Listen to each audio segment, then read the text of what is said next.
Hey guys, so today is a little different. I'm gonna go over things that I realized after living in Korea. So I've been here for 3.5 years and I did learn about Korean culture, or at least parts of it, before I came here, and also like watched a lot of other stuff about it. But there's just little things that I didn't really realize until you live here.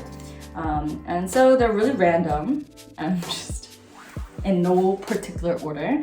But first thing, in the US, when you're crossing the street, you always have to click that pedestrian button. And so in Korea, I kept on clicking it when I first came here. And I didn't notice until a lot later when I started learning Korean. I realized that was for the blind people. It's like audio that tells you, do not cross now, do not cross now. And then it tells you when to cross and how many seconds you have left or something like that. But I didn't know you didn't have to click them. So in the beginning, I kept on clicking it and I was wondering why no one else was clicking it. And then, yeah, I realized in Korea, you don't have to click it, but in the US you do. So a slight difference. And then same thing with the buses. I thought the buses always stop at every stop and see who gets on, gets off, right? They'll do that if it's busy, like a lot of people. But if there's not a lot of people, the buses will slow down and then just keep on going if you don't make a signal or sign that you're gonna get on. So I don't mean wave them down. Some people slightly stick up their hand, very little, very slowly, this little. Or some people, they look up from their phone and just keep on looking at the bus, and then the bus driver knows, oh, you want to get on. There's no actually waving it down, because in the beginning I didn't know you had to stop them. And 2 buses actually went by me. It's the same bus, and then maybe 5 minutes later it was the same bus again, base bus number, and I was the only one trying to get on that bus, and I didn't know I actually had to stop them. So in the beginning I was so confused why it wasn't stopping, and I was like, what the fuck is going on? It passed me, and then now 5 minutes later the same bus passed me again, and I was like, what in the world? But it was because I didn't give him I was just standing there, or the first time I kind of looked down to make sure again, and because I looked down at my phone, it looked like I wasn't interested. And the second time, I think because I was just too shy to actually go up, I thought they were gonna stop, but they didn't stop until I realized you actually kind of need to stop them if there's not a lot of people, otherwise they will keep on going. So this is about real estate in general. Over here, it's so fast. In the US, you have to have more time between your contracts, or you gotta search a couple months in, or even more than that. But then here, I went in 2 weeks before I had to move out, right? And they still were 2 weeks, I want people to move in this week, by 1 week. 2 weeks they'll start looking, but then the real thing is people move within a day or two, or within a week. Of course, for bigger places or newer places, maybe a little more in advance, but overall they're so fast here that they don't even want you to look for an apartment unless you're planning to move within a week. So I learned that was very interesting. It kind of works in my style because I am very last minute, so it kind of helps me in that way, but it also is very stressful during that week or 2 weeks. So stressful because you have to cram in all of those viewings while you're at work, and at the same time trying to choose which one right away. So yeah, there's no I'll think about it, come back. No, they're you want it or you're not. You gotta tell me now. So it's very, very 빨리빨리. It's very quick. Cafe culture. So before I moved to Korea, I knew cafe culture was quite big, but in the US it isn't huge. It was only Starbucks and stuff. And so I was when I came here, I was there's so many cafes. How in the world do all of these cafes stay alive?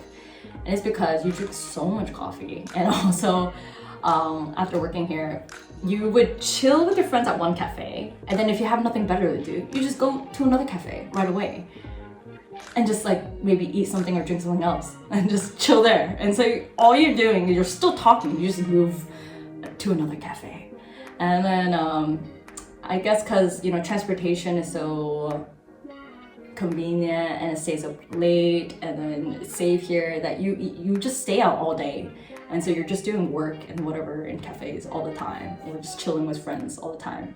So now I understand, but in the beginning I was what in the world, why are you paying this much just to be there? And now I'm I'm paying that much to be there all the time. So I kind of understand the cafe culture and how all these cafes stay alive now, but definitely before I was still kind of like skeptical.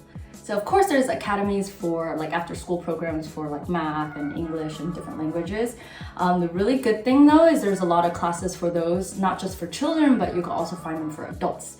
And so in the US, I feel like sometimes certain classes would only be accessible to like younger like kids, but then it's nice to have everything open. Also, there's certain classes for adults, and that's so nice, you know, because you can learn anything you want. Not only that, it's like you can learn easily. There's like fencing academy, K-pop academy that I used to go to. There's like swimming academies, like what else? Tumbling academy, literally everything. And it's not only restricted for the children, but also the children also have a jump rope academy because it's part of the grade. And so it's kind of like ridiculous to me because I'm like, what in the world? Why do you need to do like jump roping for a grade? Like, okay, anyways, that's like culture shock. Don't understand why. You gotta jump rope and then go to academy and learn how to jump rope better just so you could pass the freaking grade. Another thing is about hospitals. So in the US, very expensive. Okay, in the Korea, I know it was cheap, but that transition, it wasn't like, oh, I could right away go to a hospital. Like when I first got hurt and I couldn't straighten my arm, I was like, my arm's not broken, I'm not going to the hospital. Other people, they kept on saying like, no, you need to go to a hospital. I was like, no, my arm's not broken, because I was still in that mindset of like the US medical system of like, you know, it's really expensive, super slow, like don't go in unless if you're dying, like that type of vibe. But over here, it's like, you know, if you got a little cold, you easily just walk in. They give you medicine, you go to like the pharmacy, and it's like not even like 20 minutes. There's like a general hospital or general one, and then there's like specific types. And there are those specific types too in the US, but obviously those are way more expensive. But over here is not expensive, even if you go to like the one just for your nose and throat, ears, that one. Which I go to often too because I lose my voice often. But even if you go to those specialist hospitals, they aren't expensive at all. So I got used to it afterwards. Now this thing is more cultural. So I knew you had to bow to people and like insa, which is like greeting people. And I knew that's like more important in Korea. Now, I thought the way you greet people or when you greet people would be the same.